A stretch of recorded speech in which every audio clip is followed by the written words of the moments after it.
নমস্কার বন্ধুরা। বন্ধুরা তোমরা কেমন আছো? আশা করি তোমরা ভালো আছো। আবার চলে এসেছি তোমাদের জন্য কিছু ভগবানের কথা নিয়ে। আর অবশ্যই তোমাদের যদি ভগবানের কথা শুনতে ভালো না লাগে তাহলে আমার ভিডিওটা স্কিপ করতে পারো। আর যদি ভগবানের কথা শুনতে ভালো লাগে তাহলে পুরো ভিডিওটা দেখো, অনেক কিছু জানতে পারবে আর অনেক কিছু শুনতে পারবে, যেটা জানলে তোমাদের হৃদয় আনন্দে ভরে উঠবে। তো চলো ভিডিওটা শুরু করা যাক। আমরা প্রত্যেকেই কিছু না কিছু চাই।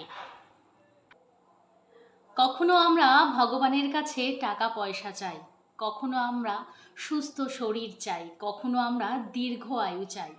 আমাদের মনোবাসনা কখনোই পূর্ণ হয় না, শুধুই চাই আর চাই। কিছু না কিছু আমরা চেয়েই থাকি। অথচ যেই ভগবানের কাছে আমরা দুহাত পেতে চাই, কখনো এটা ভাবি না সেই ভগবানেরও হয়তো কিছু চাওয়া পাওয়া থাকে, তারও মন আছে, তারও ভালো লাগা বলে কিছু জিনিস আছে, তারও তো কিছু চাই, তারও তো কিছু লাগতে পারে। আমরা যখন বাড়িতে কোনো অনুষ্ঠান করি তখন আমাদের বাড়িতে ভর্তি গিফট নিয়ে চলে আসে সবাই, তাই না? প্রত্যেকের বাড়িতেই হয়। জন্মদিন, বিয়ে, পৈতে, যা কিছুই হোক না কেন, প্রত্যেকে কিন্তু হাতে একটা বড় মাপের গিফট নিয়ে আসে। আর এখন ফ্যাশন হয়েছে রিটার্ন গিফট দেওয়ার। একটা গিফট যেমন তোমার জন্য নিয়ে আসে, তুমিও একটা গিফট বানিয়ে রেখে দাও, ভালো করে প্যাক করে রিটার্ন গিফট দেবে, তাই তো? মানুষ এত চালাক হয়ে গেছে, সে প্রত্যেকেই কিন্তু বুঝে যায় সেই গিফটটার মধ্যে আদৌ তার ব্যবহারের যোগ্য গিফট আছে কি না। যদি ব্যবহারের যোগ্য গিফট থাকে তাহলে সে কিন্তু সেটা রেখে দেয়। আর যদি সেটা ব্যবহারের যোগ্য না হয়, সেই গিফটটাতে র্যাপারটাকে চেঞ্জ করে আবার নতুন কোথাও ইনভাইট হলে তাকে দিয়ে দেয়। এমনিভাবেই চলতে থাকে গিফট, আদলা বদলি অর্থাৎ বদল হতে থাকে। এই জিনিসটাই যদি তোমার সাথে কখনো হয়, ভেবে দেখেছো কেমনি হবে? অর্থাৎ তুমি কাউকে গিফট দিলে, সেই গিফটটা তার পছন্দ হলো না, তোমার বাড়িতে সে যখন আবার নিমন্ত্রণে আসলো সেই গিফটটাই অন্য কারোর হাত দিয়ে তুমি আবার রিটার্ন পেয়ে গেলে, তাহলে কেমন লাগবে? তখন তোমার মনে কি আসবে? যে আমার গিফটের কোনো ভ্যালু তারা দিল না। কত ছোট মনের মানুষগুলো, একদম ছোট লোক টাইপের, এরা ভালো না, হবে কি না? প্রত্যেকের মনেই হবে। তাহলে এই রিটার্ন গিফট পাওয়ার পর যদি আমাদের এরকম চিন্তা ভাবনা থাকে, তাহলে ভগবানের হৃদয় কি হতে পারে?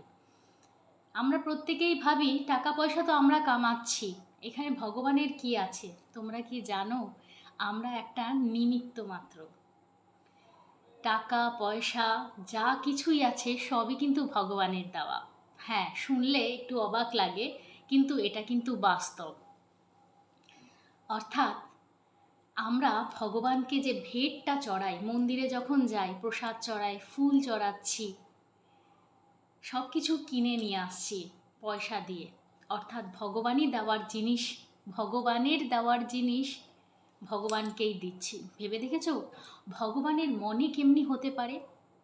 ভগবানেরও কিছু চাওয়া পাওয়া থাকে, কিন্তু মানুষের মতন ভগবান স্বার্থপর নয়, মানুষের মতন ভগবান লোভী নয়। হয়তো সেই কারণেই তারা ভগবান আর আমরা মানুষ। ভগবানের কি চাওয়া পাওয়া থাকে জানো? ভগবানের চাওয়া পাওয়া সামান্য থাকে, কিন্তু সেই সামান্য জিনিসটুকু আমরা কিন্তু তাদের দিতে পারি না। আমরা চাইতে পারি ভগবানের কাছ থেকে, কিন্তু দেওয়ার বেলায় ওই সামান্য জিনিসটুকু আমরা দিতে পারি না। না, সেটা পয়সা দিয়ে কেনা যায় না। সেটা হলো ভালোবাসা।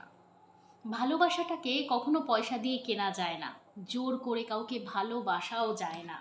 ভগবান কি চায় জানো? ভগবান চায় তাকে আমরা বিশুদ্ধ মনে ভালোবাসি, তাকে আমরা শুদ্ধ মনে রেসপেক্ট করি, এইটুকুই চায়। কিন্তু সেই ভালোবাসাটুকু কিন্তু আমরা দিতে পারি না।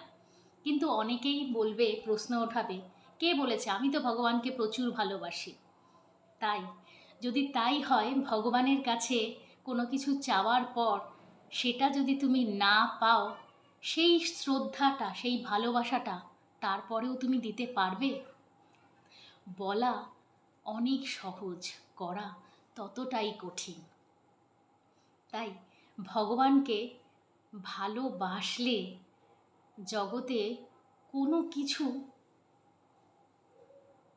পাওয়া যায় না, এটা হতে পারে না। ভগবান এতটুকুই চায়, সে জানো, সে তোমার কাছ থেকে কোনো ফল, মিষ্টি, সন্দেশ কিচ্ছু চায় না।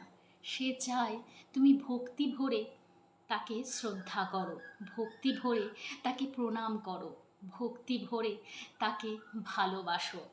সেই ভালোবাসাটুকু কি তুমি দিতে পারবে? যদি পারো, কখনো চেষ্টা করো সত্যিকারের ভালোবাসা দিতে। সত্যি বলছি, নিজের এক্সপিরিয়েন্স অনুযায়ী আমি তোমাদের সাথে শেয়ার করছি। ভগবানকে ভালোবাসলে না, তুমি ভাবতে পারবে না।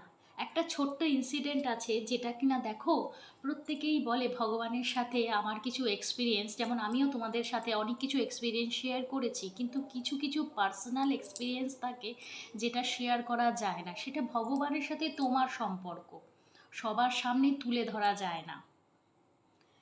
জম্মুতে গেছিলাম আমি বৈষ্ণমাতা দর্শনের সময়। সেই সময় ভগবানকে আমি শুধু ভক্তি ভরে ভালোবেসেছি। তার পরিবর্তে ভগবান যে আমায় কী দিয়েছে তোমাদের আমি বলে প্রকাশ করতে পারবো না। এই হলো ভগবানের প্রতি ভালোবাসা। তাই ভগবানকে ভালোবাসো, সত্যিকারের ভালোবাসো। তখন দেখবে ভগবানের কাছে চাইতেও হবে না। টাকা পয়সা, গাড়ি বাড়ি, এগুলো তুচ্ছ জিনিস ভগবানের কাছে। ভগবান যখন দেয় না, এত দেয়, সেটা হয়তো সামলে রাখতে পারবে না। বাস্তব এক্সপিরিয়েন্স অনুযায়ী তোমাদের বলছি, ভগবান খালি এতটুকু ভালোবাসা চায়, সত্যিকারের ভালোবাসা চায়, আর কিচ্ছু না।